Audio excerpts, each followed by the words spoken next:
Shamaya, you did it. STL Music. Welcome back to the show. Yo, listen up, we back in the game.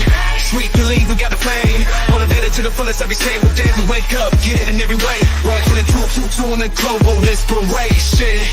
Talk this sports and top news, no hesitation. Sweet the league is back. We always coming back, that's a fact. Wanna tell them that STL Music, mama, we did it, where we at?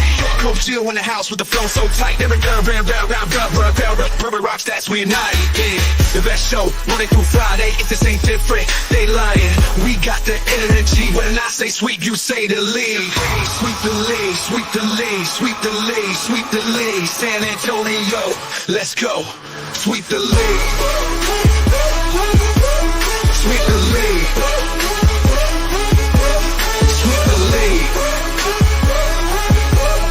San Antonio.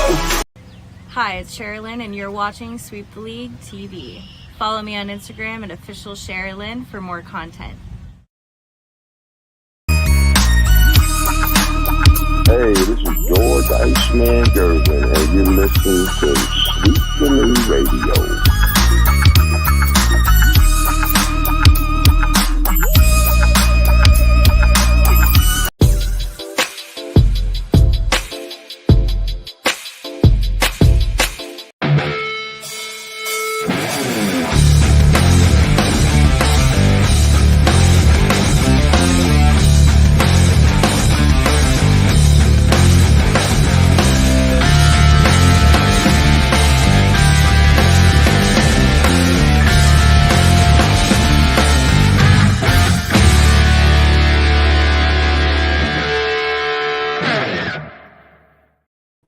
What is up, everybody? It is Manic Monday. It is Sweep the League. Rudy Koppos, and you're going to be joined by Derek Gervin. We've got a lot to talk about tonight. For whatever reason, only Gio's Twitter is working tonight. So if you're looking for us on Twitter, be sure to check Coach Gio. It's at Coach Gio, double O at the end, CoachGioo. Twitter, like I said, I got to hook up the Twitter again, the X part for Sweep the League, because for whatever reason, it's not working tonight. So you can find us on YouTube. Just go to YouTube at Sweep the League TV.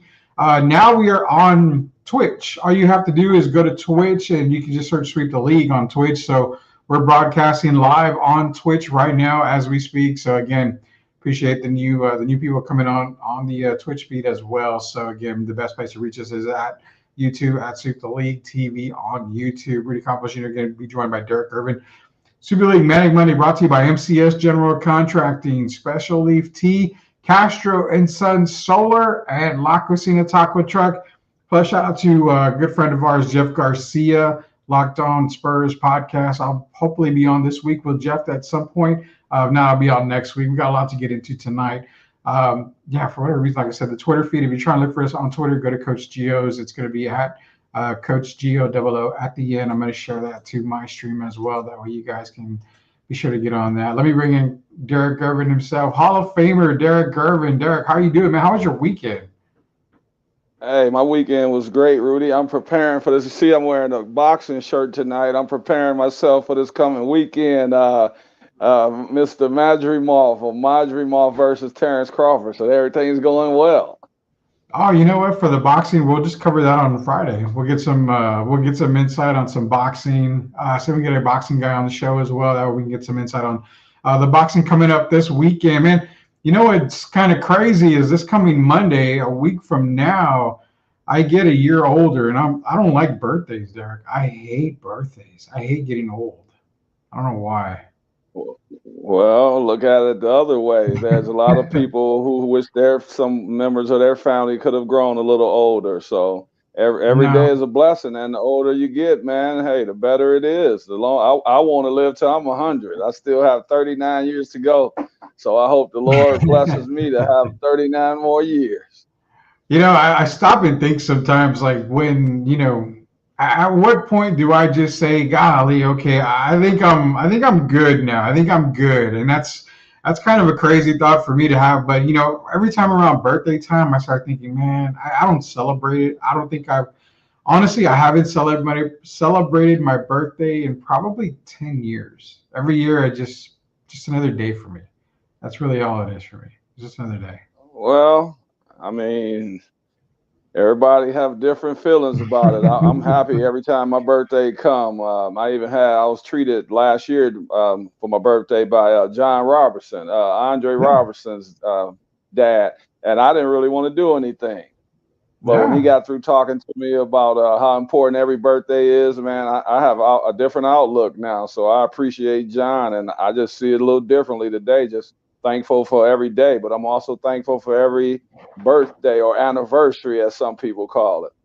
Yeah, I think one thing that's different for me this year going into my birthday is we moved into our brand new home. So I think this year I told my wife, I said, I think I want to celebrate something for my birthday this year, probably at home or something. Maybe just, finally, I did promise one thing, Derek, don't get mad at me, but I told her I'd eat a piece of cake for my birthday. This would be the first time in like 5 years since I've had a cake. I I had So, a cake for my birthday in March, Rudy, and a big cake, and had my name on it and everything, my age. It didn't last very long, the cake, but I appreciate the gesture. yeah, I've been working out all week and actually last week too to drop as much weight as I can before Monday. So when I eat the cake, I don't feel too guilty about it. So we'll see how that goes. I should I have a piece of cake or a piece of pie? That's what I used to love eating Well, pie. you worry because you said you put on 15 pounds, but you know how to work it off, man. You're a disciplined guy, so yeah, you can treat yourself on one day and then you get back to your routine. I'll do that. I'll do that, man. We got to get back to a routine here on Sweep the League again. It is Hall of Famer Derek Irvin, Rudy Campos Jr. So, the weekend started with the Olympics, and we're going to get into some Olympic talk, specifically basketball, men's Team USA basketball, also CeeDee Lamb. Now, there were some reports coming out about CeeDee and the Cowboys being close to maybe a 4-year deal. Of course, the reports are false. So we're going to get into a little bit of that only because I like the numbers that they were talking about. You're looking at possibly like 34 million a year, I believe. So Oh that boy. I don't. That's the problem. Is how at what point is a good contract, and also does that kind of leave, room for Dak and Micah? We want to get into all that, So we're definitely going to get into all that here on Sweep the League. The first thing is go to our YouTube page. Go to YouTube, search at Sweep the League TV. Be a subscriber. When we get to 200, we're going to give away something else. But also, when we get to $1,000, Derek, we want to open up the vault. We're trying to tell everybody we're trying to get to 1,000 subscribers on YouTube. We're going to open up the vault. We're going to give away some cold hard cash. Also, a new thing here. Not only is it YouTube, go to our TikTok page. We've got a TikTok page. We can get to 1,000 subscribers on TikTok. We're going to open up the vault on there as well. The cool thing about it is it's free. You don't have to pay anything just to be a subscriber on both TikTok and a subscriber on YouTube. So it's all free, and you win a lot of free stuff as well. So be sure to go ahead and do that for us here at Sweep the League. So the first segment is brought to you by MCS General Contracting, always laying the foundation. They're perfect at what they do. They're the best at what they do. Contact MCS General Contracting. A good foundation is the start to a great life. They are definitely going to take care of you, proud sponsors of Sweep the League. We owe them everything. We are humbled to have them on. Thank you, Joel Colon on here. Little Mac I saw was on here tonight with us. Also, Tim Gonzalez, Jacob Eric, Chris Gonzalez. Man, everybody's joining us tonight. We appreciate everybody joining on here. Again, we're going to start off with some Olympic talk here. So this segment is brought to you by MCS General Contracting. Team USA, Derek, I remember when it was like 10-2 Serbia at the beginning. We saw Serbia came up hot, and we kind of both figured that towards the end of maybe I figured towards the second half. I thought it was going to be close all the way through to the second half, but it wasn't. Team USA actually blew them out. Serbia played well, but again, they don't have the firepower that a lot of the other teams do in the Olympics. You have Joker. I mean, you have Jovic as well. You've got some players for Serbia, but I mean, let's be real. It's not Canada. It's not Australia. It's not any of the other teams. But what did you see out of the Olympic team for Team USA? The only thing that I really saw was the addition, obviously, of Durant made the absolute biggest difference for Team USA. But I really think without Durant, the game would have been closer than what it was. Kevin Durant took him on the shoulders, took Team USA to a victory here. But what did you see that stood out for you for Team USA against Serbia heading into the next game against South Sudan? Well, if you remember, I wrote last week, actually on the 22nd of July, that I thought the USA should replace Embiid with Anthony Davis because we have to get off to a better starts. Yeah. And as you saw, we didn't get off to a good start. We're down 10-2 in the first 3 minutes. And then Kerr goes to the substitution and he brings in Anthony Davis. And when he brought in AD, that brought some energy to the team. They started getting in a little better rhythm. And then he brought in the guy that gets compared to my brother, man. When you're talking about putting that ball in the basket. Kevin, you know who I am. I'm Kevin Durant. And when they brought in KD, I mean, it just changed the game mentally. It changed the game right away, Rudy. And KD is made for these moments. We've seen him do it over and over. He's the all-time leading scorer for the Americans in the Olympics. And he came out and, he got 21 points, and I believe he did it in 9 minutes. Yeah. And, I mean, it changed the whole complexion of the game. Yeah, it did. The Kevin Durant showed, he showed the reason why he needs to be on the team. And I don't know if this was the reason why it affected another player from playing. And we're not mentioning Tyrese Halliburton. For whatever reason, Halliburton just isn't going to get any run on this Olympic squad, which I don't understand. It's beneficial for him to play against some of these other teams, especially against a team probably like Canada, like Australia, some of these teams. I expect him, but also the team coming up in South Sudan, they're going to need some quickness, and Halliburton brings that to the table. So I'm thinking hopefully Kerr understands that he's going to have to possibly play Tyrese in some of these games, but the two guys that didn't get any run, Tyrese Halliburton and surprisingly Jason Tatum. There was rumors at the end of the game that he was possibly sick, that he wasn't feeling good. That was all thrown away. That was thrown out the window. Tatum was completely fine. Then you had Kerr come out and basically say, well, yeah, I probably should have played him a little bit. What was the whole thought process about Kerr not playing? I understand Durant came in and was dominating, but there's no reason why Tatum should have not got any minutes at all.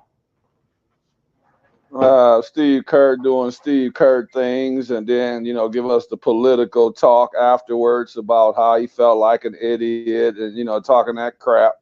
Yeah. But I'm sure that didn't soothe Jason Tatum's feelings. And it bothers me because in 2020, Tatum was all in. He chose to play for his country. He was the second best player on that team behind Kevin Durant. The man averaged 15 points a game on 49% shooting. And then they win the championship this year, his third year in a row making first team All-NBA.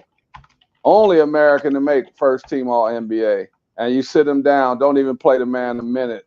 And it really bothered me at the end because Kerr's letting LeBron stay in there and pad his stats.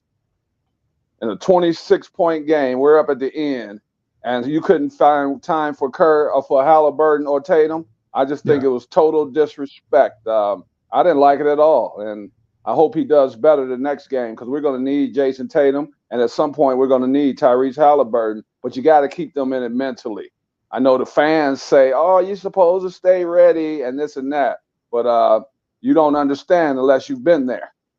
And when you're sitting on the bench just rotting, wasting away, it's hard to stay in the game mentally. It's just human nature. Yeah, and one thing we don't do is we don't keep people on the bench here on Sweep the League. We got Coach Gio joining us. He's an automatic starter. So welcome to the coach. I'm going to have to fine you your $500 NIL deal for being late. So you're going to have to probably sit the first quarter, but we're going to have to fine you $500 if that's not a problem, Gio. That should be okay, right? Sure. Sure. Oh, and he even comes in with his mic. It's not even turned up all the way or anything. This guy, come on, man. You're just as bad as Daniel Jones. You know that? I think my mic's turned on, though. It's like you're far away. You're sounding far, far away. Put it that way. Getting into some comments while just correctly getting into some comments, man. One thing that surprisingly Joel Colon had said in here is that about his Puerto Rico team, since my Puerto Rico team losing to South Sudan was not expected, though. I thought that would have been the only game we could have won. Now, people are underestimating South Sudan, and people, I don't know if they're forgetting to remember what happened to Team USA against South Sudan in the exhibition, matchups. So I think is that the Puerto Rico team and the Puerto Rico game against South Sudan was kind of what I kind of maybe expected after seeing them play against Team USA. Now going against Team USA South Sudan, Team USA needs to watch out because, as you pointed out many times, this team can get up and run, and they can make life very hard for Team USA. Well, first I'm gonna say good evening, Gio. Man, South Sudan. I mean, they're a team that could medal, and I mean that it was no fluke when you saw them play the USA. I looked at that team, and they're deep from top to bottom. And the key is they have a real point guard, what we call a true point guard, and that's Carlik Jones. Carlik Jones he's the guy that runs the engine, basically, the conductor of the train, if you want to say. And they have, if you look at them, they're deep. And they can go 10, 11 deep. And they got shooters, they have athleticism, they have size. It's going to be I think it's going to be a very good matchup Wednesday. I'm not surprised at all that they beat Puerto Rico. I'm surprised they only beat them by 11, to be honest. Puerto Rico does not have Jose Piculín Ortiz coming through that door. Yeah. So I was not surprised at all. And I think Kerr's going to have to make some decisions on if he goes with Embiid, and he's going to have to find some time for Jason Tatum. Someone might have to sit for a little while. But I honestly believe, Rudy, you can find space. If you go by the game, the actual flow of the game, you can find ways to get all 12 guys in the game because they're going to need all 12. And at some point, they're definitely going to need Jason Tatum. Yeah, that's the thing. They're going to need, for me, against South Sudan, I think Tatum and Halliburton, they've got to get some run in here. But then again, it goes back to I think one person made a comment, I don't understand Steve Kerr's rotation. And that's something that we've been preaching left and right here at Sweep the League before the Olympics started. There's no rotation for the USA, for Team USA. Steve Kerr is just basically coming in blind. And that's the problem that I felt, was that these guys have had a few years to prepare. They've had a few years to prepare for this and get ready for it. But it still seems like they're just kind of making this shit up on the run. And that's what I don't like about the Team USA. That's why I didn't pick them to win gold this Olympics. I have them at the bronze because I still don't feel like they're ready and the rotation is right. Give me a break. I mean, you're not going to compare the Serbia game. If they lose to South Sudan, if they do, are you singing a different tune? They're not losing to South Sudan, Rudy. If they do. Oh, wait, Gio, listen, I can guarantee they're not losing to South Sudan. You can't guarantee that. I guarantee it. Hey, book it right now. We beat Serbia by how many points? 26? Yeah, it was about 26. When Jokic was on the floor, how many did we beat Serbia by? 0. By more than, Both teams scored 81 points without Jokic on the floor. They just didn't have enough weapons to support him. But when he was on the floor, just him alone, there was a tie game. Both teams scored 81 points. South Sudan has many more weapons than they have on Serbia. That was not a fluke what we saw from South Sudan in the first game. And the USA better be on their game tomorrow, Wednesday, because South Sudan is here to play. I think it's a little fluky. Look, the point spread was 40 points. If I was a betting man, which I actually am, I would have definitely taken the under on that, Rudy, because 40 just seemed pretty outrageous, even in today's kind of international game. But I think the men's team is going to win gold. I think everyone's just got to relax. They're going to get the rotations, and I think they're going to be just fine. I think there's too much panic right now. I don't see the panic part. I'm basically saying what I see. I mean, like I said, you're putting a whole lot into the Serbia game where they dominated without, Joker, is what it basically came down to. And Derek's right, when Joker was on the court, it was a closer game. It was tied basically, but it was a lot closer than anything else. I mean, their exhibition season wasn't exactly the greatest. And you're talking about teams like South Sudan, but not only that, you're talking about Australia, the other teams that they played, they didn't play their best. They didn't come out, in an exhibition game and say, we're going to beat Team USA here. It didn't count. They didn't play their best, and they still won, Rudy. Well, that's what I'm saying. It didn't count. Exhibition doesn't count. You mean to tell me you're going to get your best Canadian team, your best Australian team? It doesn't count, but to me, it wasn't the most inspiring. But I just feel No, like I Team said USA. I said sparring, Gio. Oh, okay, like okay. sparring. Shadow Yeah. boxing. Look, I think Team USA will be just fine. I think they're going to win gold, and everyone's going to go back to route their day. Look, I'm not saying they're not going to be challenged, and obviously Tatum should have played. I completely agree on that. How do you, a guy who's essentially the face of the Boston Celtics who just won the championship, First team All NBA. first team All NBA, not sure if it has anything to do with him gloating a lot after he won. I don't know if that stirred Kerr the wrong way. I don't know, but player stars, you can definitely play all 12 guys. I mean, that shouldn't be difficult. Like in an all-star game, you normally play everybody, right? Like at least. So Well, I think it's more of, certain situations. I think Little Mac made a comment about Embiid needs to sit. I mean, yeah, I think Embiid, sometimes he's a crutch for Team USA. I don't like him on the court a lot of times. It doesn't make a whole lot of sense for me. And they play better without him. I mean, like Derek's been saying from day one, they have been playing better without Joel Embiid. So do you think he sits more against South Sudan than plays, Derek, for Embiid? It's going to be, I think he's going to still play 15 to 20 minutes because we're going to need him against South Sudan because we're going to need rebounding. Yeah. And one thing he does, he takes up a lot of space. And we're going to need that. And I'm so glad KD is back because I honestly, if KD wasn't back, I wouldn't even pick us to win this game. and I'm nervous about it going into Wednesday anyway because I don't go by what people say and what they write down on paper. I go by my eyes only. And my eyes tell me that Sudan is a legitimate team. They're a dangerous team. We were fortunate to beat them the first time. Now Kerr has to make an adjustment or possibly make an adjustment with KD going into the lineup. That means someone has to sit. And if it's Embiid, that's going to hurt us because it takes away from our rebound and our inside play. So Kerr still has a lot of figuring out to do between now and Wednesday. Yeah, he does. Shout out to Megan Price for joining us. 806 Sports Radio. Be sure to catch her on 806 Sports Radio. Fantastic work that Megan does. Friend of the show. She'll be back on the show here talking a lot more WNBA and other stuff as well. So shout out to Megan Price for joining us here in the chat.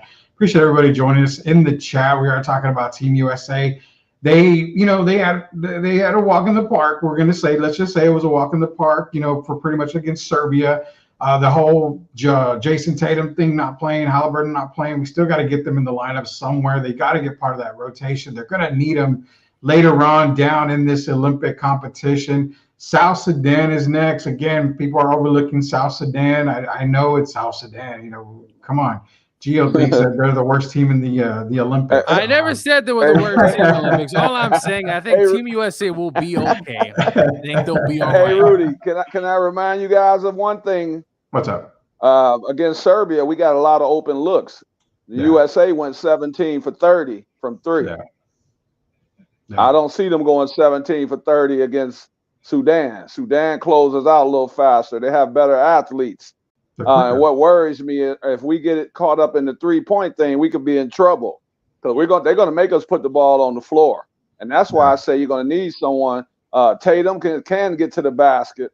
You just make him play in spots so he doesn't get in the habit of turning the ball over like he does with Jaylen Brown with the Celtics. But you also got to figure out is Devin Booker and Steph. I saw Steph hurt his ankle.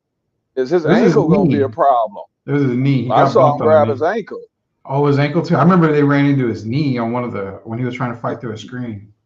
Yeah, at one point though, he hurt his ankle and started limping around. So we got to figure this out. How is KD going to affect the chemistry? And then someone said Bam should be playing and AD. Bam has been more of a jump shooter in this FIBA basketball. We need someone that can at least post up. And I don't know. They're going to have to figure this out. I think we're going to need Embiid Wednesday. Yeah, I love how everybody's talking because everybody's saying, Booker needs to sit. Gazzato Zay says, man, forget all that thing sleepwalking right now. Why are y'all talking nonsense? I mean, we got to talk nonsense because, a lot of us feel that this isn't a cakewalk for Team USA. Megan's right. Hey, Rudy. What's up? There's one advantage I have on a lot of these people on here, and I thank them for tuning in. But I played overseas for 10 years.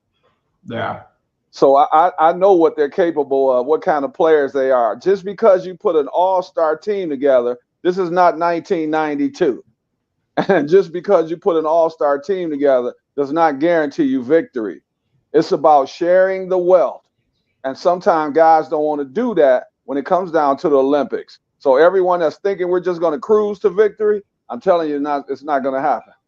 Yeah, I mean, you can maybe see one blowout, and actually, I think the blowout comes against Puerto Rico, as what I think. I mean, Puerto Rico, I think, is that one team that they're going to be comfortable with, way comfortable more than what they did against Serbia. But nonetheless, we got a lot of people in here. I appreciate everybody joining the chat right now, because I was saying Embiid will step up, Bam will stop shooting. Everybody's in here. Little Mac, the world has closed the gap on Team USA big time. Now, before we go to commercial break, I'm gonna comment on Little Mac's thing. On his comment, there's only one person of American born that made All NBA first team. That should tell you how close the international competition has come to, competing against American basketball. I mean, that tells you everything you need to know right now. Like you mentioned, Derek, the 92 days, they're long gone. The world has literally caught up to the NBA. We're talking to Coach Gio, Hall of Famer Derek Gervin, Rudy Campos Jr. This is Sweep the League. When we get back, more Olympic talk. Plus, we got to get into some NFL news. The fake rumor of CeeDee Lamb signing a 4-year deal or getting close to it. Again, we knew that it was fake. I just wanted to talk about it because I like the number. The number was at $34 million a year. Like it or not, we're going to go over that here later on Sweep the League, brought to you by MCS General Contracting, Special Leaf Tea, Castro and Sons Solar, and La Cocina Taco Truck. We'll be back. Are you looking for a contracting company that gets the job done right the first time? Look no further than MCS General Contracting. MCS specializes in top quality concrete work, including patios, driveways, foundations, and swimming pools. The team of experts are dedicated to delivering exceptional results and unparalleled customer satisfaction. At MCS General Contracting, they're not just hardworking, they're local. Based in San Antonio, they are committed to building relationships and trust within the community. That's why MCS guarantees your satisfaction. They pride themselves on getting the job done right the first time, every time. So why wait? Contract MCS General Contracting today to schedule your project and experience the difference for yourself. MCS General Contracting, building a better San Antonio, one project at a time. Proud sponsors of Sweep the League. Hey guys, are you ready for a flavor explosion? Look no further than La Cocina Taco Truck, serving up the best street tacos and quesadillas in New Braunfels. With a 5-star rating and rave reviews, they're not just a taco truck. They are a taste sensation. La Cocina staff is the best in town and pride themselves on making every customer feel like family. Whether you're feeding a crowd or just satisfying your own cravings, they've got you covered because no order is too big or too small for them there. Louis and his staff are all about customer satisfaction and they love their community. Don't worry, San Antonio friends, they're just a short trip away to New Braunfels. So why wait? Come visit La Cocina Taco Truck today and taste the difference for yourself. That's La Cocina Taco Truck, where every bite is a fiesta. Proud sponsors of Sweep the League. Hey there, sports fans. I'm Ashley, your go-to girl for all things sports here on Sweep the League. Welcome to our daily news reports where we'll be covering the latest updates from the NFL, NBA, WNBA, college sports, and more. We're thrilled to be a part of the rapidly growing Sweep the League network, bringing you fast and fresh news updates every day. Make sure to subscribe to Sweep the League TV on YouTube for even more in-depth analysis and discussions, with our amazing team Monday through Friday. Huge thank you to our incredible sponsors in San Antonio for their support. We couldn't do it without you. So let's get started. I'm Ashley, and I'll be sweeping the league for you every day. Stay tuned for the latest sports news and updates. Pops the mastermind, got the team what we need. 5 rings deep, we the Dynasty Kings. From the Alamo Dome to the banners we bring. Yeah, that's 210. Shout out to SOTB and STL collaboration. 210 being released right now on SoundCloud, wherever music is available. Also, Ashley, our news girl, she's going to be dropping news every single day for you guys as well. Welcome back to Sweep the League. Hall of Famer Derek Irvin, Coach Gio, and Rudy Campos Jr. joining you tonight on a Manic Monday. This next segment is brought to you by MCS General Contracting and La Cocina Taco Truck. The best street tacos and quesadillas are located in New Braunfels. Just take a short drive to get satisfied. Louis and the staff will take care of you no matter what the order is. Small order, big order, doesn't matter. They will feed you, and they will make sure it is right and good, and you are full. That's La Cocina Taco Truck, proud sponsors of Sweep the League. So coming back to, the Olympic talk, with South Sudan, a lot of people, like I said, you don't want to sleep on South Sudan at all. But let's get into a couple of the comments here. Gazado Zay saying the world hasn't closed the gap. This is like Biden versus Trump. It's over. I'm not too sure about the political talk there, but I won't get into we don't get into any political talk. Little Mac is disagree. Gazado really made a great point. Only one U.S.-born player made first team All-NBA.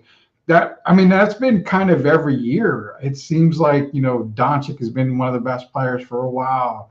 Giannis has been up there. Joker, already multi-time MVP when healthy. Joel Embiid. Then you see the emergence of SGA. That's 5 guys right there that are all international-born players. Top 5 guys in the NBA, basically, when healthy, are all international players, man. We're seeing the emergence of the international stars, Gio. We can't just hide behind the fact that basketball is, an American sport. It's not anymore. It's worldwide, man. They're taking over too. Yeah, no, I have to disagree with my good friend Gazado, whatever he got there going. No, it closed the gap.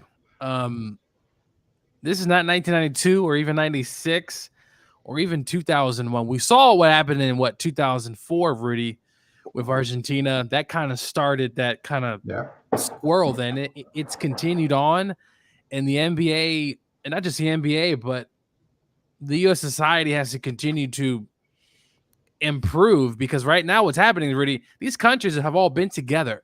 They're all together, Derek, for years. And the NBA, or not just the NBA, but like in college and even, the high schoolers these days traveling and all those leagues, and it's changing. The people overseas are playing together for a long time. They get it, and you see it with all these other countries. USA is just trying to put together. I think they'll be okay, but I think in the next Olympics or the next decade, Rudy, it's going to continue the shitting the guard. But it is, hey, we still have the NFL, so. You're waiting for that NFL talk, man. Because I was saying that Rudy got cooked. LOL, I don't want to hear about him at Little Mac. I got cooked. I've been getting cooked all day today for some reason. I don't know why I'm getting cooked all day. I just, get text messages and stuff, and then all of a sudden I'm getting cooked for all of a sudden. So I guess today, just call me toast, because I'm just getting burnt all over the place, ain't I? Derek, we're talking about the international players. It's starting more and more. Now, for granted, guys coming in this season, rookies coming in this season aren't exactly the greatest prospects for international players, but when you're talking about 5 of maybe, let's say, the top 10, probably, what do we say? How many out of the top 10 are international? We named 5 right off the bat. Obviously, KD's another top player. He's not international, but just seeing, in our opinion, the gap being closed, can we continue to see more international guys come in and dominate? Because, you got a guy like Wemby who's already proven himself in the league, and he's just going to get better. So there's another international guy that we've got to worry about there. 830-499-1852. If you want to call in, that's the call-in number, Derek. Hey, what people have to understand is this is a different game than NBA. First of all, it's 40 minutes. The court is a little smaller. The three-point line is a little closer. It's just there are different rules. You have the rule about knocking the ball off the rim. There's a lot of different things that the Americans have to adjust to, and they don't have enough time to adjust. And that's what's going to keep the teams in these games. If you play against the USA and if you can kind of take some time out of your offense, you can run the shot clock. And that's what I told you, Rudy. I told you Serbia's only chance was what? To try to limit the possessions. Yeah. They didn't do that. They tried to play the USA's game. And I knew then, I told you it's going to be a blowout if they play that way. I told you that yesterday. Yeah. If they would have limited the possessions, and that means that takes the USA out of those fast break opportunities. The LeBron James dunks, the Anthony Edwards dunks. That's how you have to play FIBA basketball. But South Sudan, as we know, is going to take a lot of three-pointers, and they don't mind getting up and down the floor. So that's why I say that guys like Tatum and Halliburton are going to be important. We have to remember, KD is up there in age now. Steph is up there in age now. LeBron is up there in age now. And we're going to need those young legs if we're going to bring home the gold. You know, it's real quick, Jill. Let me ask this real quick for you, then you can take the mic on it. But the other part too was what the Team USA doesn't realize that's going to happen is what I told you at the game while we were watching the game, Derek.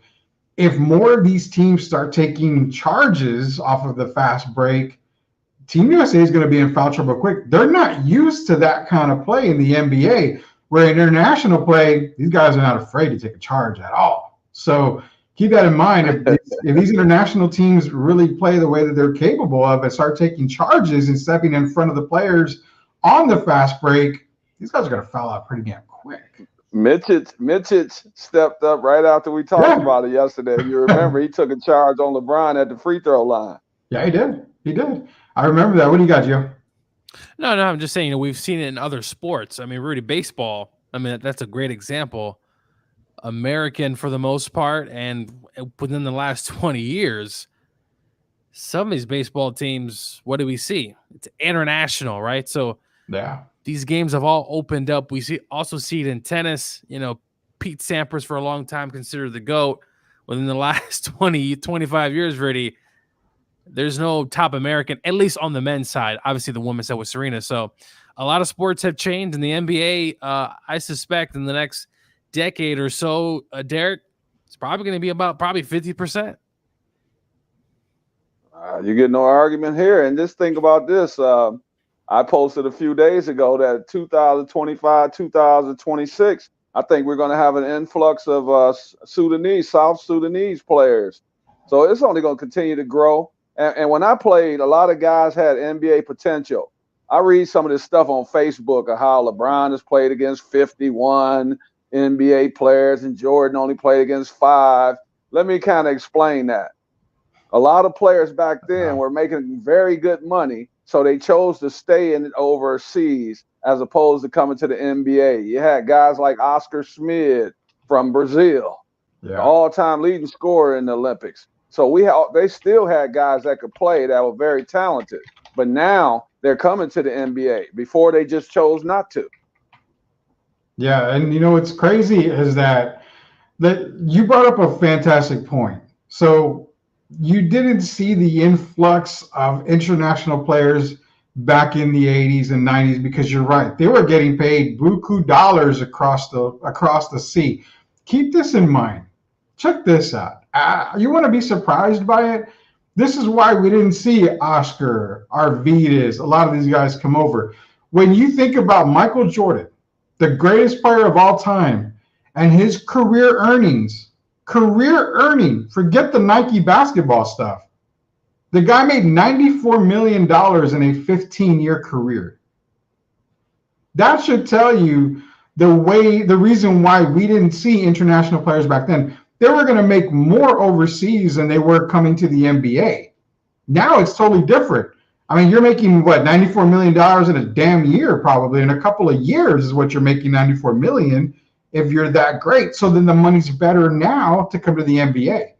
So Derek made up he made a huge point right there as to why we didn't see a lot of the greats international, because I guarantee you, prime Oscar Schmidt coming over to the NBA, it's a different league. It's a way different league.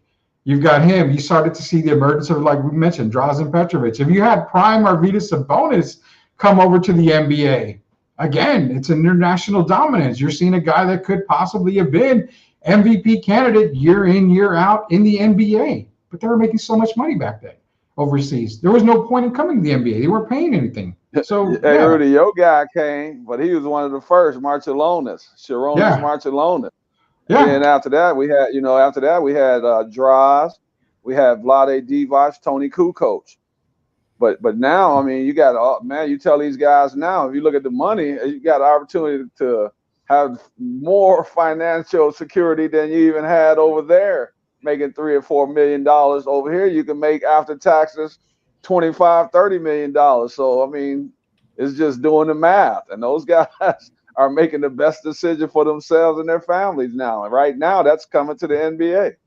Yeah, it really is. And we got Joel Cologne. Let me get to Joel Cologne's comment here earlier. He said, so hear me out. If the NBA is the best league in the world, that's not even an argument. Why doesn't FIBA adapt to the NBA rules rather than the other way around? Personally, I would rather it be the opposite way.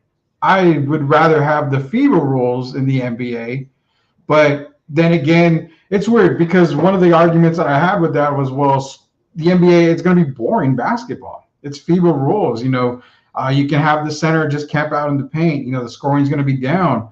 Not necessarily. I mean, you're going to still have some high-scoring games, but for me, I like the FIBA rules better, and that's just my opinion. But again, why should FIBA change the rules for the NBA?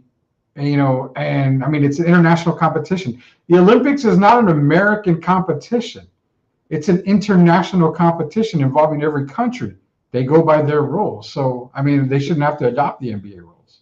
Rudy, the NBA right now is like playing horse or the shooting games for 5.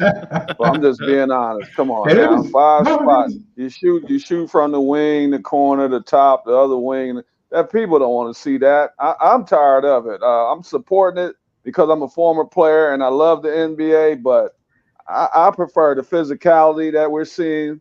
And if you see the FIBA Olympics, this FIBA ball is not made for these young guys, these 18, 19, 20-year-olds. This is a man's game in the FIBA. And that's what I like about it, the physicality that some people say they want back. You get that when you watch FIBA basketball. Yeah, I agree with Derek. It's the international game just as a whole, when you watch it, just the physicality, the fans, right? It's all that goes into that. When going to an NBA game here, all you see, Derek, as I always like to say, is people just jacking up shots. People just doing just ridiculous things on the court, trying to get a name for themselves. And granted, we know you want to get paid, but a lot of the NBA that I watch, it's really not enjoyable, to be honest. You're not the only one that says that. I hear that a lot of people. The NBA is not as enjoyable, man. You drive to the basket. You drive to the basket. You might have an open layup. Instead of taking it, you throw it out to the corner. There are players who would rather shoot a 3 than a wide open layup. That's crazy. That's crazy to me. How many times have we seen a 3-on-1 fast break where you have a guy pull up for a 3, and then you hear what's so crazy is you hear some of the guys, the color analysts, where he's got 2 guys that are going to be able to rebound the ball. Why go for the 3-point shot? Go for the easy basket. Who gives a damn about rebounding? It's a quick basket, man. Is Golden State winning the championship these last few years? No, not at all. Teams have adapted. They started running them off the 3-point line and making them put the ball on the ground, making Klay Thompson. If you look at the playoffs this past year, they basically almost made Klay a point guard. And that's taking him out of that's taking him and the team out of their rhythm. So I like the FIBA basketball. I love it. I wish one day that the NBA would go to some of the FIBA rules. I think the fans might question it at first, be a little leery, but as the time goes by, I think they'll accept it and they'll appreciate it. Yeah, we had to talk about it, that we need more of a physical, bring some of these rules, hand checking, some things that we can implement now just bring in FIBA rules. I mean, that's enough right there. What's weird is, and again, we had a phone call a little while ago. When I answered it, they hung up. So if you're calling the line, it's open right now. You can give us a phone call here at Sweep the League. But just bring in the FIBA rules. Now, what you saw from FIBA this past weekend, if you're watching, paying attention to the games, it was physical. We got a phone call come in, so let's take the phone call. We'll get into more. So we're into more talk here in just a little bit. Caller, welcome to Sweep the League. What do you got for us? Gazzato, what is up, man? Okay. Call back, my man. We want to hear your question.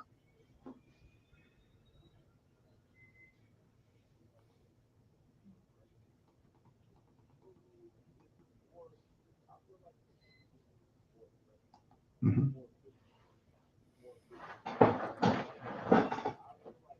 Did he send a chat instead? A message by chat instead, Rudy? Give me one second. I think Rudy's gonna just transfer over the. So while you guys doing that, I can tell. I think we have the best music of any station of any podcast in the country. Shout out to these guys, Shemaya and company, with that music. I'm surprised Rudy hasn't done an Atlanta Falcons rap. Give me 1 second. Hey, Gazzato, give me 1 second, man. I'm sorry. Give me 1 second. For whatever reason, they can't hear you on the phone call, man. Give me 1 second here. Let me see what's going on here. Yeah, I'll let them know what you were saying here a little bit here, but appreciate the phone call. Like I said, I'm having a little trouble on the phone, but yeah, appreciate the phone call, man. Yeah, basically, I'm sorry. We were, I guess, for whatever reason, the phone's not working right now, but we were able to hear the call on there. The thing is, what he was saying was about the international rules, bringing in the FIBA rules. It's more physical, and that's what we were kind of saying right now is the physicality with FIBA is you're getting older NBA basketball, but not to that extreme. You're getting the physicality, and you saw the refs that have played. And then I remember a comment that was made online about, well, these are international refs. BS. Some of these guys have reffed in the NBA. I mean, some of them have pro experience reffing.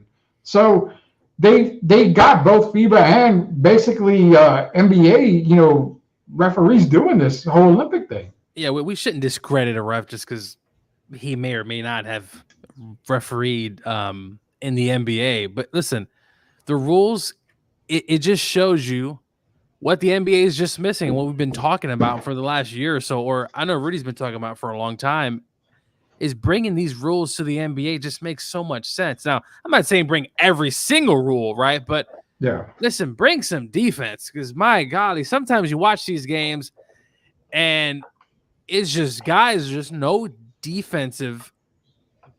Some coaches don't probably even talk about defense, as you could tell. So yeah, we need a physical style game. It's time to stop. And maybe with NBC, Rudy, the song coming back, just maybe the NBA might think, well, maybe we might go back to some of the rules that they had back in the NBC days. But no, they're not, dude. They're not going to take those. I told you guys why they don't want to adopt the FIBA rules right now. That takes away a lot of these young guys out of the game. They're not physically strong enough for that basketball, and it would take an adjustment period. These guys are having a rough adjustment now. Yeah. And if you look at it, Sarr, Risa Shea, all these guys are having trouble playing with the rules they currently have. So picture them with you letting guys put forearms in their neck and all of that. A lot of these guys aren't ready for that game yet. I mean, these are a lot of young people. It's not the guys that are coming out of college like a Zach Edey who have went to school for 3 or 4 years, or Tim Duncan. It's a different era, and the NBA wants to give these young guys a chance to succeed. And speaking of Zach Edey, he's Canadian, right? So another, right, the best player in college, Rudy, right? He didn't win the award, is Canadian. So there you go, another international player. Yeah, the international game is just crazy, man. It's getting really, really crazy. And not to the fault of the NBA guys. I mean, it's just, you're going to evolve. It's evolution. You're going to evolve regardless whether you play in America or, overseas. The difference is in America, they care. In international, they don't care if you get 1 million likes on a dunk. They don't care if you get 1 million followers because you can shoot, 24 half court shots in a row. They practice. They perfect the game as best as they can. Where when you come into the United States, it starts at the high school level. You see the high schoolers, putting their stuff on TikTok, dribbling. Julian Newman is one example. I mean, the kid was an overnight sensation at 5'1" because, he could dribble between the legs fast and he looked quick. I mean, the guy turned out to be nothing as a basketball player. That just shows you the popularity. He's absolutely nothing, Rudy. No, he's absolutely nothing. But I've seen highlights of him. The popularity here is terrible. I've seen highlights of him. I did research a few years ago, and I realized, this is a nobody.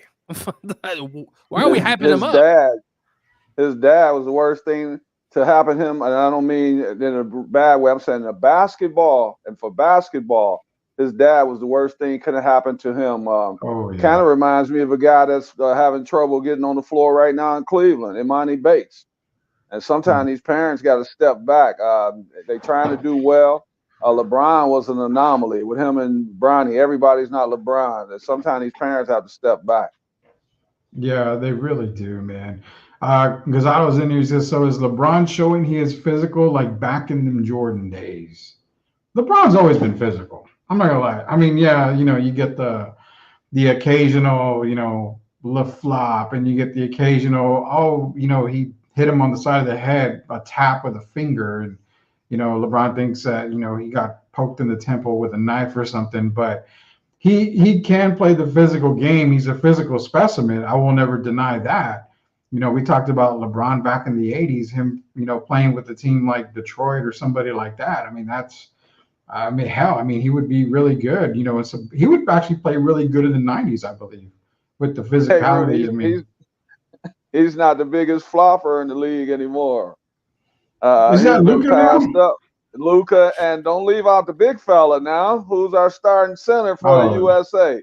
Joel Embiid. Joel, I'm so man. If Joel Embiid falls one more time, I'm gonna jump through the TV screen and kick him in his butt. He's always doing something like that. Ginobili had some of that floppish. and Friday, but Embiid's taking it to another level, man. This is a guy that's been in the MVP voting the last 3 or 4 years and weighs about 300 pounds. I mean, come on, man. Stay on your feet and stop hurting people as well. Exactly, man. Exactly. The flops got to go, man. But, people start blaming the international guys for bringing the flop over here. So, I mean. What's up, Rock? I don't know, man. What's going on, Rocky? Garza, member of Sweep the League. He's hopefully going to be back on here pretty soon. But otherwise, man, the international competition is definitely catching up. We're seeing the Olympics. We'll see how they play against South Sudan on Wednesday night. This is Sweep the League. Our last commercial break is going to be brought to you by MCS General Contracting, Special Leaf Tea, Castro & Sons Solar, as well as La Cocina Taco Truck. We got one more break on the way back. It's NFL Talk. CeeDee Lamb. The rumors weren't true, but the 4-year, $136 million, I don't know if that's bad or not. We're going to ask the guys here in just a little bit, and is that enough to keep him here for the long term, but also to get Dak and Micah as well signed? Who's the priority still? We got to get into that here on the way back. Hey, Rudy, I'm sorry. Quick shout out to the Nigeria women's basketball team. Man, did they put it on Australia? They sure did. They sure did. And shout out to the U.S. women's team. Looking good. Looking good. I feel really confident about the U.S. women's team, more than I do about the men's team. Hall of Famer Derek Gervin, Coach Gio, Rudy Caballero, we'll be back.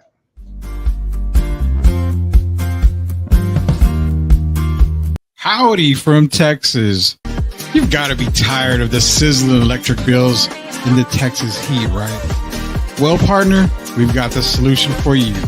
Introducing Castro & Sons Solar, harnessing the power of the sun to save you some serious cash. Their top-notch solar panels will have you soaking up the savings in no time.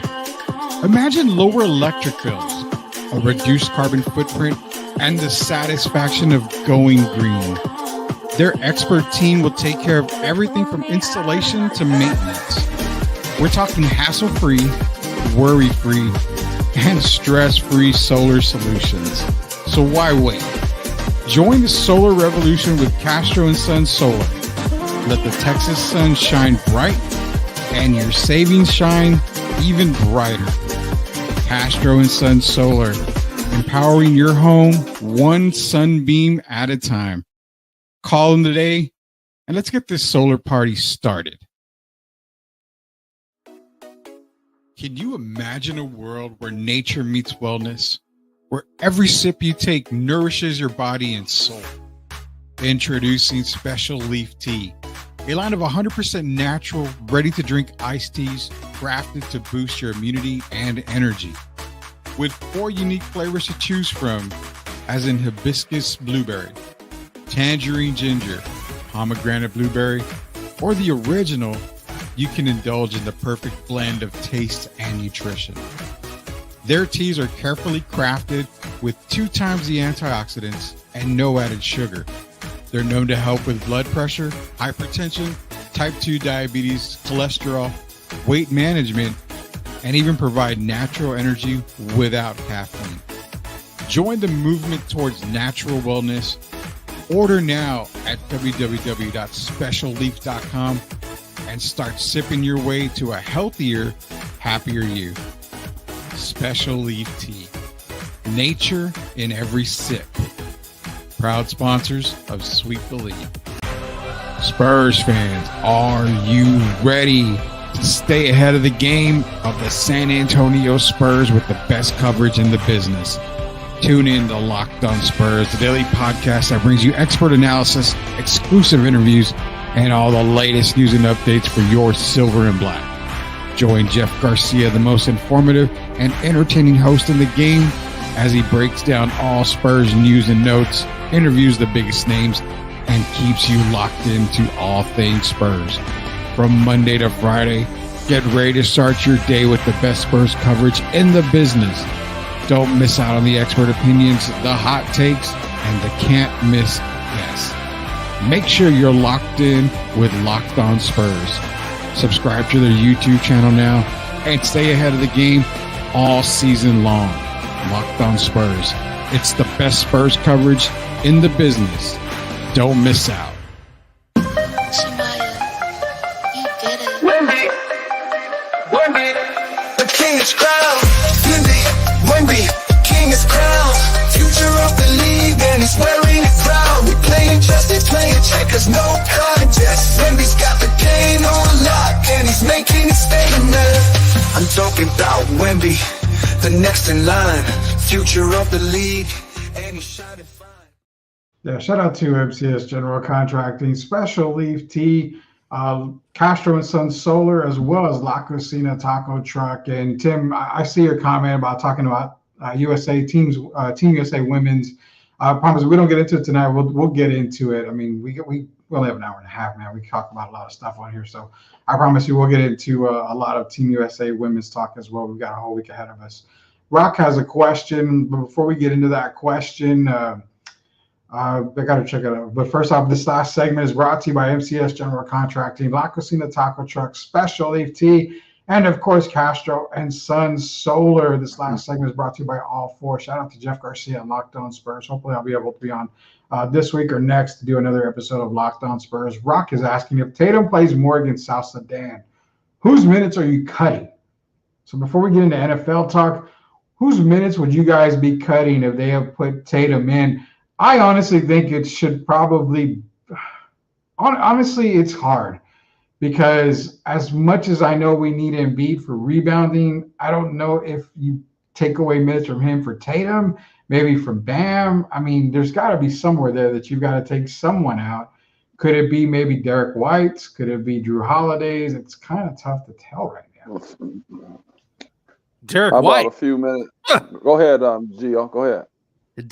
Derek White can sit. That's fine. Derek White. Derek, who do you I got? You can find. You have to go by the flow of the game, man. You can't just go into a game with a script because that's not going to work. You can find minutes for those guys. Steve Kerr, Mark Few, Eric Spoelstra, and Ty Lue have to be looking at the game and see what they need at that time. What's the weakness or what's the strength right now? That's how you figure out who to put on the floor. You don't just go out and say, I'm going to play Embiid, I'm going to play Drew Holiday, Devin Booker, Steph, and LeBron every day and just think that's going to work. Sometimes you have to make adjustments, and that comes from watching the game, what's actually going on at that time. You could take a few minutes from Anthony Edwards. You could take a few minutes from Devin Booker. You could take a few minutes from Derek White. There's several ways you could work it out. You could take a few minutes from Embiid, Bam Adebayo, whatever you have to do. LeBron, who's in there stat padding at the end of a 26-point win. There are ways you can find to get all these guys in the game and be effective and continue to move forward as we go down the stretch, get near the quarterfinals and all that. Just play by ear. Yeah, that's the thing. I mean, for me, Jason Tatum taking minutes away, I think it's going to be right around, maybe Devin, possibly, maybe Anthony Edwards. But it's weird because Anthony Edwards seems to have that mentality of, I want to be the guy. I want to be the guy. I want to be the guy. Don't cut my minutes. And that's kind of where I'm not too. I don't know, man. It's hard for me to even, it's hard for me to even think about, Anthony Edwards trying to be the guy on the team. What's crazy is we're trying to get into some NFL talk here, and Joel Cologne hit a topic that we definitely need to hit on. I really wanted to hit on it tonight. Joel, I think we're going to hit on that this week for sure, but he asked the question, and keep this in mind for both of you guys. Is Steve Kerr actually a good coach? I think y'all know my feelings on Steve Kerr as a good coach and a coach in general, but I know we've had the same argument for a while. Me, I don't. Is Luke Walton? I've never been on the Steve Kerr bandwagon. Let's put it that way. He's not much better than Luke Walton. Look, the guy's won. He's been a part of four NBA championships. And I told reading a comment, it's got to mean something.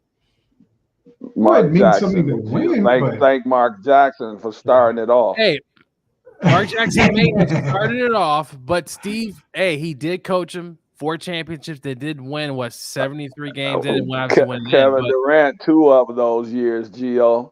Yeah. Hey, you still got Steve Kerr still got his coaching, sir. Hey, people like talking about sometimes Phil Jackson because he had all these stars. Look, you still got a coach, so I think he's a good coach. No. Now now you got to look at it. Pop and Phil Jackson and Pat Riley a little different than Kerr. Kerr inherited these players, but if you look at it, Kerr doesn't make a lot of decisions. What adjustments has he made? He's been fortunate to have in their prime Steph Curry, Klay Thompson, and Draymond Green, and you had Andre Iguodala and Sean Livingston and those guys, Andrew Bogut. But if you look at it today, you can see he's been exposed. He's not big on adjustments, and it's been the same problem right now in the Olympics. So I'm gonna say Kerr is a decent coach. He's not one of the greatest coaches of all time. I think he's a little overrated as a coach. Yeah, I find that. I never said he was. True. Listen, I never said he was any greatest of all time. All I'm saying, hey, I think he's a good coach. I wouldn't say he's getting. Listen, his players are getting older. The NBA is changing. Teams are obviously have figured them out. But I probably am part of the few who think Kerr's a good coach. But look. From good to great, that could be a big gap, Derek. Clearly, he has Gary Payton Jr. playing power forward. The guy's 6'1", 6'2", and so he's shortening his career. That's why he gets hurt so much. So it's just thinking the game. He's been fortunate to have Steph Curry and these guys. So I'm gonna give them more credit than I'm gonna give Steve Kerr. I'm just going by what I see. Payton 6'1", 6'2". Where's their rim protector? They got rid of James Wiseman. What did they do to shore that up? Nothing. Mm-mm. And that comes from Kerr. He's the first guy they talk to when they make these decisions. I'll tell you who left this year. The general manager, Bob Myers, was a genius. He got out of there before they totally fell apart. And now Mike Dunleavy Jr. has to try to resurrect the team. Steve Kerr needs help. He hasn't been the same since Mike Brown left. Yeah. Just do your due diligence. Tell me I'm wrong. No, I mean, I see all that too. And I like the comment little Mac made here when he said most NBA champion coaches inherit good teams. I see where you're going with that, but let me give you a coach who is probably the best coach in the league right now. And it's not Gregory Popovich. Eric Spoelstra is probably the best coach in the league right now. Now I mean, yeah, you could give him the LeBron and Dwayne Wade era, but after that, he still took a Miami team to an NBA Finals with Jimmy Butler. I mean, come on, don't give me that. This guy does a lot with very little. He was mentored by Pat Riley, and Pat kind of still got the. And I think Eric's a hell of a coach, and I do think he's one of the best. He's better than Kerr. I'll tell you that. I can give you that. Yeah, I won't fight you on that. And I think Pat's obviously, he's kind of hovering there, but no, Eric is a hell of a coach. And to put that Heat team, that run they had in the bubble, and obviously outside of that one, and they just had a few more players. Obviously, some guys got hurt in that series against Denver. But Spoelstra is a hell of a coach, and I ain't going to fight you on that, Rudy. Hey, I finally won one. I'm going to take this and run because I'll never win on the Daniel Jones talk. I won't fight you. Daniel Jones. Speaking of NFL talk, so, I mean, rumor, again, it's not a rumor. It really wasn't a true. I'm going to share the screen here for just a second. But there was talk about, CeeDee Lamb, breaking news, and, of course, JPA football. It is what it is. This is a terrible source, whatever. But I retweeted this, and I basically said this would be a good first step if this is something like that. So they were talking, a 4-year deal right around worth $136 million. Again, not true at all. Hasn't come out yet. It's not even a report, anything like that. But it got me thinking, okay, so you're talking $136 million. You're talking about $34 million a year for CeeDee Lamb. Where does that pretty much place him? I mean, Justin Jefferson is at 140 for 4. Devontae Adams was at 140 for 5. So that puts him at third right now, roughly, actually second, because I think Devontae gets less a year. Does that a fair market value for CeeDee Lamb, or does he want to be the highest paid player in the league? So he would have to be at 141. That's what the question is. What is the max that you would want to pay CeeDee? Because you still got Micah, you still got Dak. Hey, Rudy, didn't they say it's a what have you done for me lately league? Pretty Pro much. sports. Yeah. That's every league. Didn't the man have like 1,749 yards last year and 135 receptions? I'm just going off the top of my head, and 12 touchdowns. Yeah, I think he was league leader in receptions and I think yards as well. 135. So they gotta put their money where their mouth is. They need this guy. And I tell you what, Micah Parsons is sitting back just smiling because he's in no hurry to sign. He wants to see what they're going to do with CeeDee Lamb before he even talks about another contract. So I think they need to sign CeeDee. I remember telling you about a month ago that I thought CeeDee was going to be the first guy that they tried to sign. People were telling me I was crazy. They're going to try to sign Micah first and Dak first. I told you clearly they were going to go after CeeDee first. And we see that's what they're doing right now. And I think he's earned his money if you go by what have you done for me lately.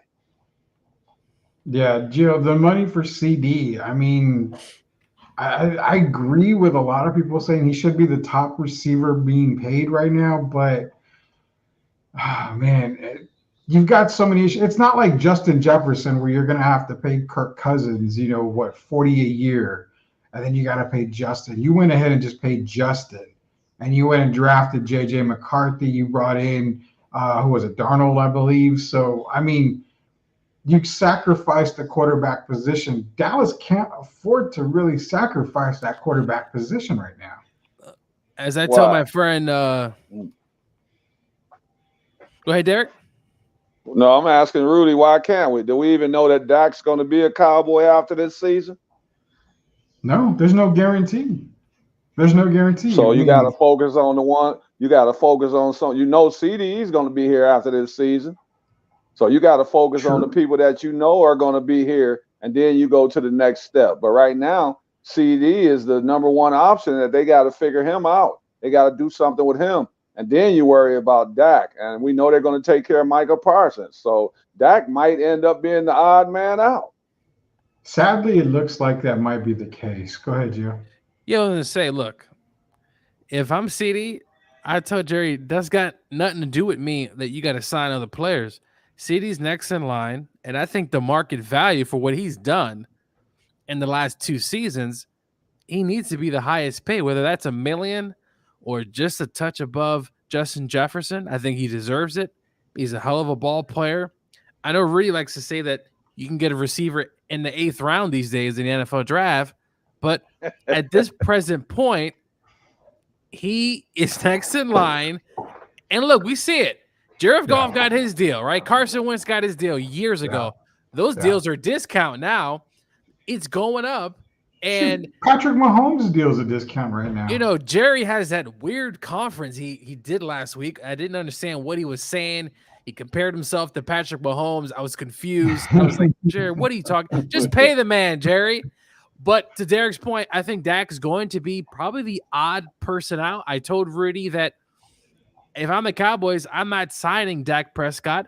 I'm letting him hit the market, and you go elsewhere. Because if you're not going to pay Dak now, you're going to let him play the whole season, Dak's not going to want to come back, and definitely not going to give you a discount, Jerry. Well, yeah, and that's the problem is it really does go back. Do you see a quarterback, and Tim Gonzalez, don't give me the damn Shadur Sanders take again, but do you see a quarterback that you can get as the Cowboys next year that can replace Dak Prescott? Don't give me Trey Lance. Trey Lance is struggling in training camp right now. There's nobody that the Cowboys have, practice squad or anything that is better than Dak Prescott right now. So if you go the whole year with Dak, fantastic. You go into next off season, what do you do at the QB spot? You're not going to be able to sign you're going to hope to re-sign Dak, and then you're at that position like you said, Gio. Well, you didn't pay me this year.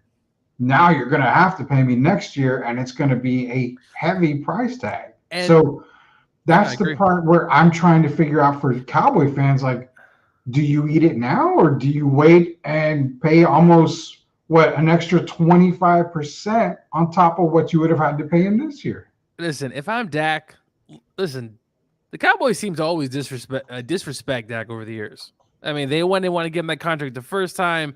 They lingered it. A lot of stuff has come out the last several years. If I'm Dak Prescott, I honestly want to leave Dallas. It's just, I'm done. It's time to move on. And trust me, somebody will be happy with 10 and 12 wins this season. I can no doubt in my mind. And there are several teams out there. The Raiders, the quarterback situation in Las Vegas is not looking very good right now. The New York Jets, if Aaron Rodgers retires next season, there's going to be a spot in New York. The Giants. And also Daniel Jones as well, right? And I'm sure Dak Prescott would love to go play the Cowboys twice a year. So there's other teams, Carolina, who knows? Bryce Young might not work out. There's so much opportunity for Dak. Why do you want to stay with the Cowboys and just have to deal with this mess? He's going to have a new coach because we all said it. McCarthy's a lame duck this season. They're leaving together. Well, exactly. Can I give you a situation here? And it's just something that I was thinking about today was another team that I thought about would be a nice situation for Dak Prescott if he left, which I think most signs are pointing for him leaving. Oh, no, I can't say the Falcons. I'd love to have him on the Falcons. Trust me. I'd love to have him on the Falcons. I would, but they drafted some kid named Michael Penix, so I don't think they're going to go for Dak Prescott. But there is a team, and to me, going in the next offseason, if this guy ends up retiring, wouldn't the Rams look a little good with Dak Prescott under center with that kind of receiving core, knowing that Matthew Stafford is 33? Could be his last year, even though he signed up to 2026. As someone who's been watching Stafford closely, Rudy, Stafford, he's having a lot of fun with those receivers. And the Rams. It's just one hit, though. Stafford is not the greatest quarterback when it comes to taking a hit, though. I completely agree. The Rams' offensive line was really good. They've bolstered the offensive line this season. They're going to have one of the better upfront groups in the league. Exactly. I just find it hard to believe, Rudy, that he's going to step away with that new contract. I think Stafford's going to play for another several years. Now, obviously, 4 years. I can definitely see through. Now, obviously, if he does retire, then Dak on the Rams, I think would be a pretty good fit because you got those receivers. Sean McVay is going to put him in the best position to win, right? Sean's just one of those guys. He's cut from the Shanahan coaching tree, a little bit different. He is not much of a runner, though. Kyron Williams is a beast. And he's come back from injury, but that would be a good spot, Rudy. I think the pieces, all that would fit well, but I think I'm finding hard to believe Matthew Stafford's going to hang it up at 33. I think he's got a good 3 or 4 years left in him, but obviously things can change. The narrative, of course. Yeah, I see what you're saying about Stafford. I really do. The reason why I brought up the Rams is because, Stafford's already got a Super Bowl under his belt. And, he could have another, great season. And that's the part where I'm thinking, okay, does he maybe think, okay, I've had a career. Like, if the Rams failed to make the playoffs, and I'm saying a big if here, if they fail to make the playoffs, and that's probably where I'm thinking in Stafford's mind, like, okay, maybe it is time to hang it up. So if they make the playoffs, how far do they have to go in the playoffs in order for Stafford to be like, okay, I want to come back. I think the plan right now is, from what I'm thinking, 2 to 3 years. I think that's the plan for Stafford. He obviously signed the extension. He's still not the highest. Is he even in the top 10, Rudy? I don't think he is. Pay-wise? No. I don't think he is, which people tend to forget about Stafford. And the Rams had that run at the end of the season. The Rams won 6-7 in a row. They had the Ravens on the ropes.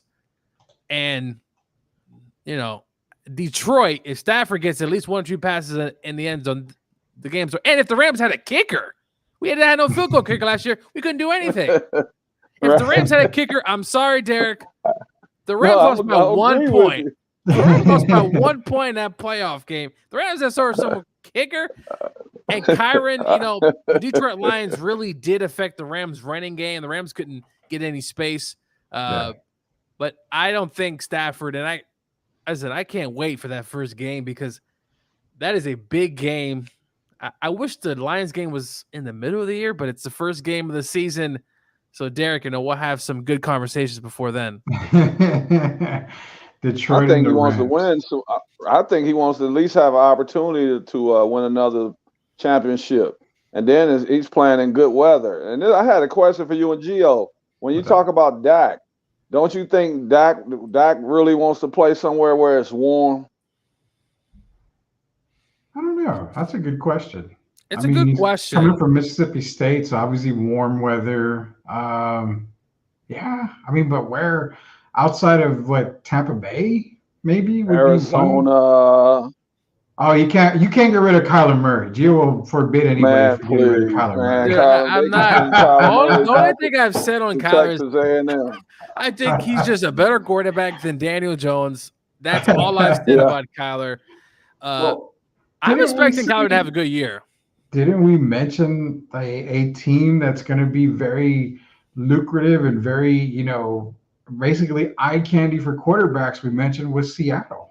They have the receivers. Their offensive line can get it done. They've got Kenneth Walker. Seattle should be circled for most quarterbacks that are going to be hitting free agency because they got pretty much everything in place. You got you got Lockett still. You got Metcalf. You got Jackson Smith and Jigba. You still got a good amount of receivers there. So no, I think Seattle's interesting. Geno, I thought last year came a little apart. Geno'd. What he did, he still, I think he still deserves to obviously start another season. We'll see what Geno Smith does. Seattle has a new coach, Rudy, right? Yeah. Mike McDonald comes over from the Ravens as a defensive-minded coach. Pete Carroll was defensive-minded, but the last 5 years, let's all be real, Seattle's defense has not been very good for the most part, up and down. They do have some good draft picks coming in. Witherspoon, that cornerback, he's a hell of a player. They got defensive guys now, so you got a good defensive mind. But Seattle is one of those teams, to me, they're just a quarterback away from potentially making a good deep run. And obviously in the NFC West, you also have San Francisco and Rudy's favorite Cardinals. Oh my God. I mean, this is my fault right here. Stafford is 36. When I said 33, that was when he signed his contract. So again, that is my fault. He's not 33 years old. He is 36. He is older than that. I try Regardless, to give him a few extra years. I think he still plays 2 to 3 more years. Yeah, Shador Sanders, we're going to talk a lot about Shador. Trust me. We'll get into a lot of Shador talk. He's not the greatest. And then Dak in Pittsburgh, that was a pretty good one that I liked as well. But right now, Pittsburgh has Justin Fields that they're circling Justin Fields. So I don't see. Rudy, if Dak's on the market, you can't tell me Pittsburgh Steelers are not thinking, hey, we could swap a QB for a QB along with obviously some other. I would rather see Justin Fields in Dallas than Trey Lance. I mean, let's be real, man. Rudy, Rudy hates Trey Lance. I think we need to see Trey Lance. We've seen I think Derek. Man. Let me know if I'm wrong. I agree with you. I think we need to at least see him, see what he's got, because in San Francisco he got hurt. The eye test. It just Rudy, I don't think I've seen enough. Honestly, I've seen less than a few games. People didn't believe in Jordan Love. Some thought Jordan Love wasn't ready. Sometimes some guys play better under the bright lights. You know, Jordan, he was behind Aaron for a while, so we didn't really get to see him a whole lot. But when he did get some playing time, he did struggle. Then he obviously had that breakout year last year, and he got paid for it. So I'll give you this. Trey Lance in San Francisco didn't work for whatever reason. It just didn't work. Him in Dallas, could it work? It's possible. Again, some of the reports coming out of training camp is that he's struggling in training camp. So it's kind of hard to say, you know, whether Trey Lance is not. But one thing I want to get into before we leave here for the evening is I want to share this screen because, Gio, your boy, one of your boys this year is getting a lot of praise. Tons of praise. And Tim Gonzalez asking, so who does Rudy hate more, Trey Lance or Caleb Williams? It's Caleb. But Adam Rank is predicting the Bears win total for this year at 12-5. I guess Gio doesn't know what he's talking about, right, Derek? Make this make sense to me because he has the Bears beating the Lions twice. He's got the Bears beating Green Bay at Green Bay. He's got the Bears beating your Rams in week 4. Make this make sense to me because I literally spit out my water when I saw this at work. It doesn't make any sense. This is what I've been telling y'all. You're not listening to what I've been saying about Caleb Williams. I think he's that guy. I've seen some videos of him in camp. Listen, I think he's watching the same videos. No, look, I don't want to talk about practice. I know, we've seen other players, a la Ben Simmons, who's a great off-season practice person, but then doesn't play. But I just think Caleb's going to have the opportunity to play very well in this offense. Put him in spots where he can succeed. You got the receivers, the tight end. They got Swift, the running back. Look, they got talent, and their defense was pretty good last season. 12-5, I think that's a little rich for my blood because I'm thinking between 9 and 10 wins. Adam's going up to 12-5. Which is a complete turnaround.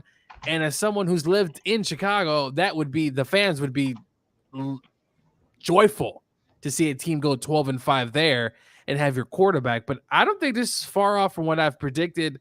And I think some people are starting to come around. You can't, I mean, the Lions are the ones that I'm like, come on, man. Seriously. Vikings, I mean, did these teams drop out of the NFL all of a sudden? Yeah, I mean, 12-5.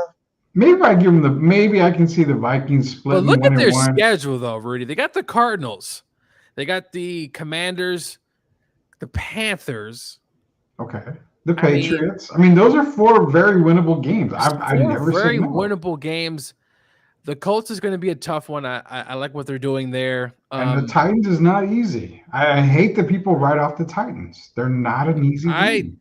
I need to see more from the quarterback. Obviously, no Derrick Henry. Obviously. Will Levis, definitely. You got to see more. New coaching regime there. We got to see more. And we'll have Joe on to kind of maybe show us the light a bit there, Rudy, with the Titans. So, Yeah, I think Joe. so Gio, I'm sorry, but is this gentleman saying that Caleb Williams is ready to be the MVP? I mean, hell, with that record, it could very well damn be in the talks for MVP.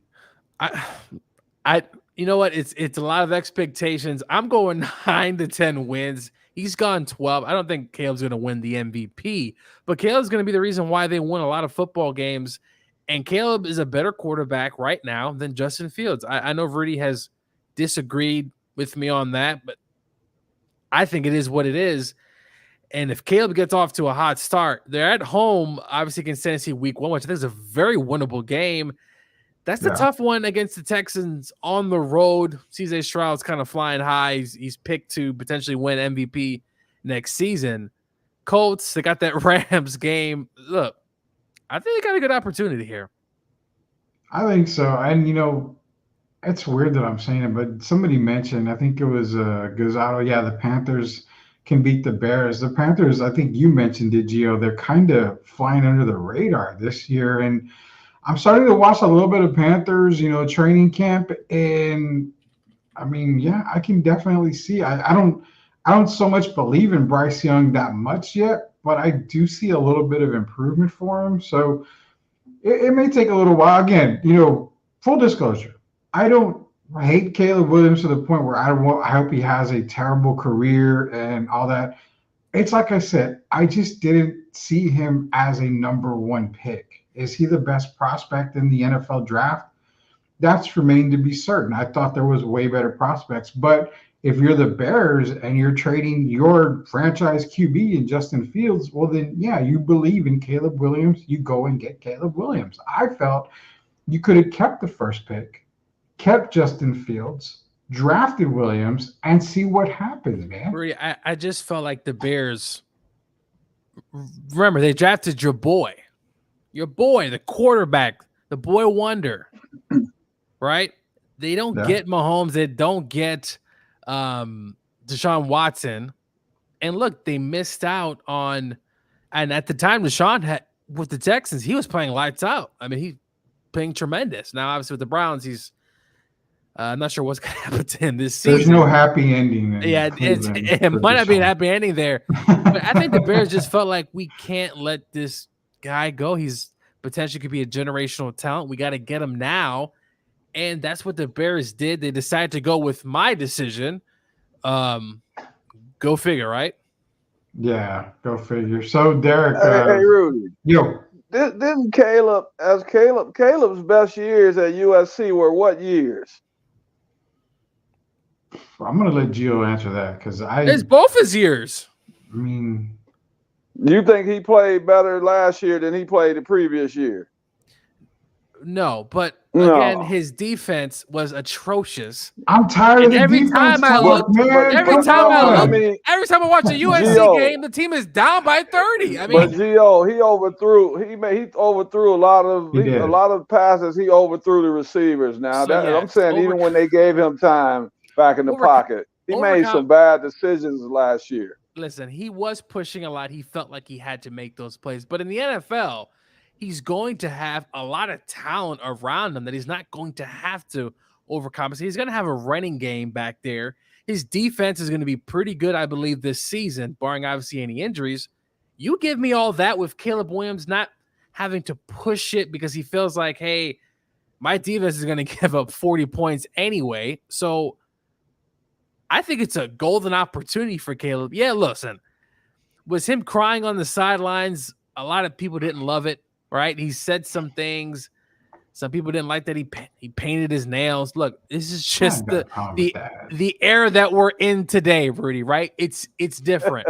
These guys are a men of their own, and I think Caleb's going to do fine. I don't care about it, all that stuff. I care about what Caleb does on the football field. All that other stuff that he's done, okay, that's a pass.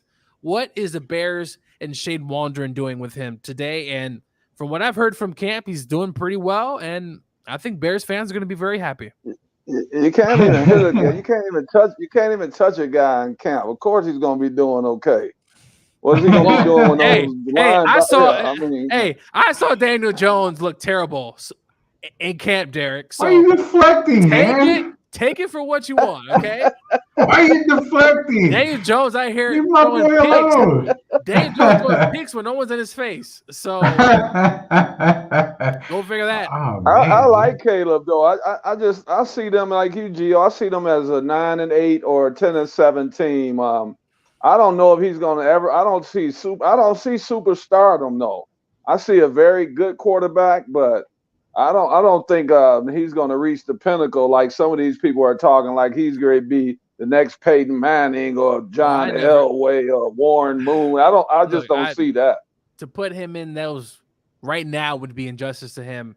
He's not there yet. Let's see him progress and let's see what type of season he had. Look, we saw CJ Stroud, Derek, and I know a lot of people said, well, I knew this. Look, no one thought a roster, which was really bad is just putting it lightly the year before, and they go on that run. They win a playoff game. Mm-hmm. I'm not saying that's going to happen this season, but I think it's a good opportunity with what the players. I mean, Keenan Allen.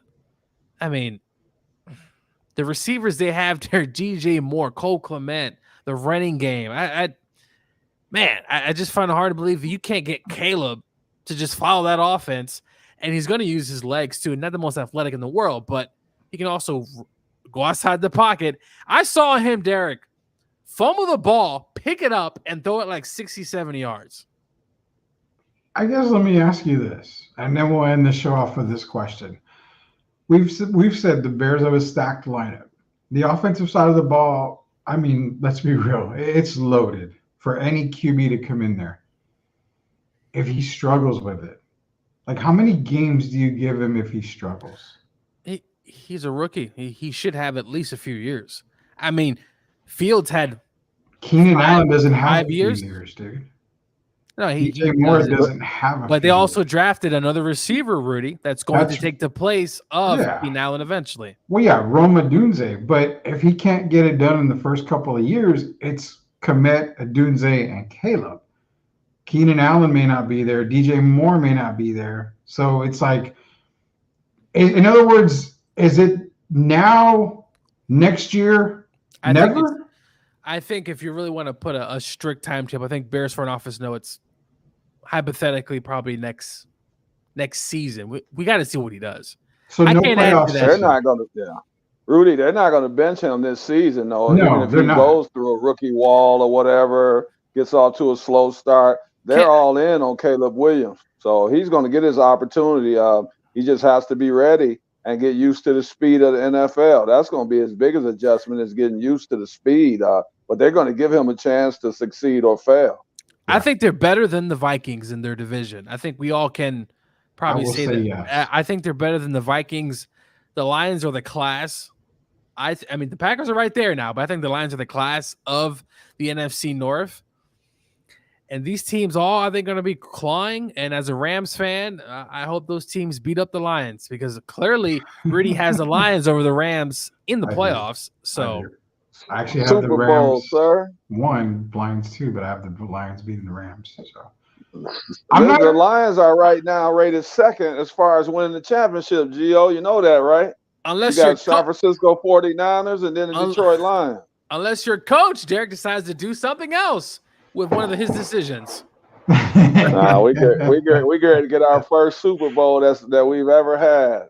I'm not backing off just yet. I've got Lions and I've got Jets in the Super Bowl. I've got Lions. One thing about the NFL is sometimes they'll find ways to humble you. And I've seen a lot of teams that we think throughout time, right, guys? We think, man, that Eagles team, when was it McCoy says, "Oh, we're gonna be a superstar team," and then they don't even make the playoffs. But the Lions, though, from what I've seen, they're poised for a Super Bowl run. And as a former Rams fan, Jared Goff, I mean, if he wins a Super Bowl, I have nothing but the best love for that guy because for him to take the Rams and to take the Lions, if he wins the Super Bowl with the Lions, I mean, that would be. He would have a day named after him, Derek. And they would make history because has that ever happened before where you got him and Stafford You switch up those two quarterbacks, and then they both end up winning the Super Bowl. Not that I know I'm of. No. trying to I think. doubt if that's ever happened. It could be a Yeah. weird kind of stat. I have to look that up. We'll look it up and we'll let everybody know here. We'll do some research on it. Little Maxine, Vince Young. Yeah, Vince Young's the one that said that they were a Okay, it was dream team in Philadelphia, and we saw how that turned out. That was not so dreamy, that's for sure, in Philadelphia. But again, for me, just finishing up on the Caleb Williams talk. I mean, I really don't expect, to be honest, I don't expect playoffs this year for the Bears. I see improvement, in all honesty. I don't see playoffs, but let's be honest about one thing. We've seen Caleb under pressure, and it hasn't been great. At the NFL level, the pressure is going to be that much more because he's got a team in place that is ready to win now. So if he can't get it done, that pressure is just going to keep mounting and mounting and mounting. And I don't know if he's going to be able to handle that type of pressure. So for me, like I said, never was about his attributes, never was about, his play, anything like that. I never questioned that a whole lot. I questioned the one thing, and that was that thing in between his ears, the mind. I do not believe in his head game. That's just me. I mean, that's it. That's my biggest knock on Caleb. That's why I had him at the 4th round right now, because of the mind game. That was it. But his Heisman season, he went 11-2. I mean, he had 35 touchdowns, 3 or 4 interceptions. I mean, that was his first year at USC. His mind looked pretty good there, Rudy. But then what happened? He comes into the next year and it's a struggle. And you saw he wasn't able to handle the pressure. I thought he still played tremendous. I mean, his stats, though, his senior year, even with even more pressure and USC just not playing well. And I'm not saying that Caleb is not at fault for any of those games, but I thought Caleb Williams, for what he was still given, played particularly well. I just think what is seeing in people's heads is some of his comments, and then obviously some of his demeanor. The cameras put into his faces at all times, it looks like. And hey, he's still a young kid. He's still learning, but I still believe in Caleb Williams.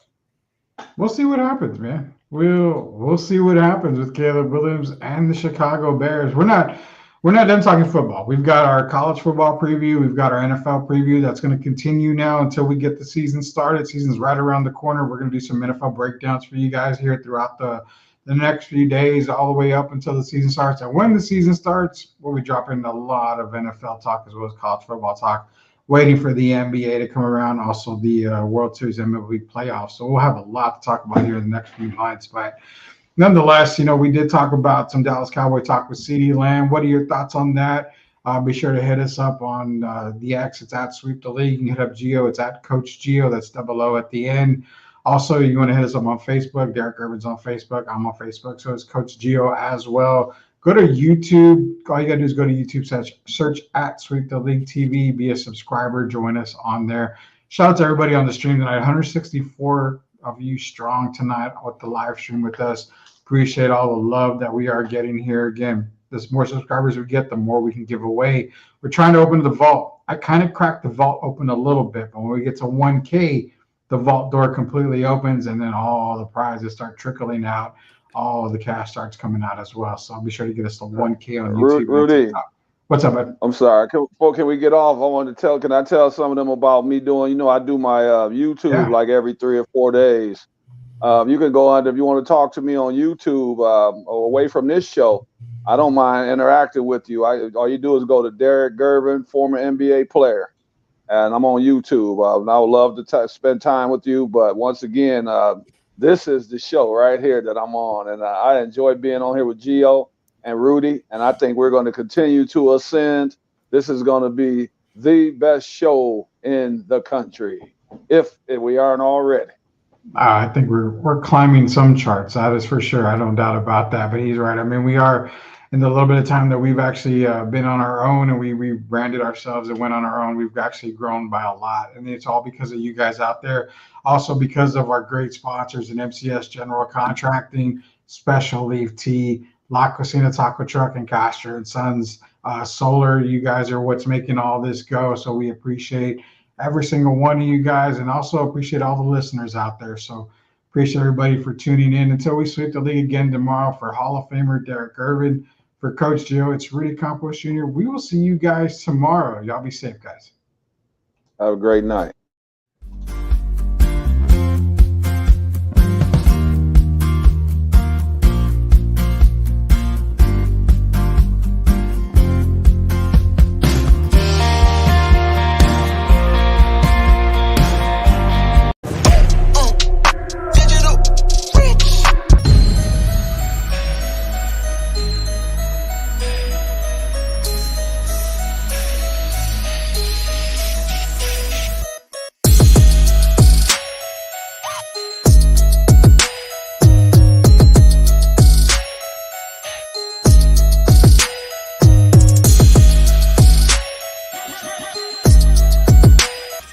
Hey there, sports fans. I'm Ashley, your go-to girl for all things sports here on Sweep the League.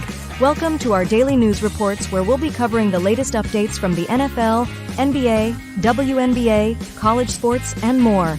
We're thrilled to be a part of the rapidly growing Sweep the League network, bringing you fast and fresh news updates every day. Make sure to subscribe to Sweep the League TV on YouTube for even more in-depth analysis and discussions with our amazing team Monday through Friday. Huge thank you to our incredible sponsors in San Antonio for their support. We couldn't do it without you. So let's get started. I'm Ashley, and I'll be sweeping the league for you every day. Stay tuned for the latest sports news and updates.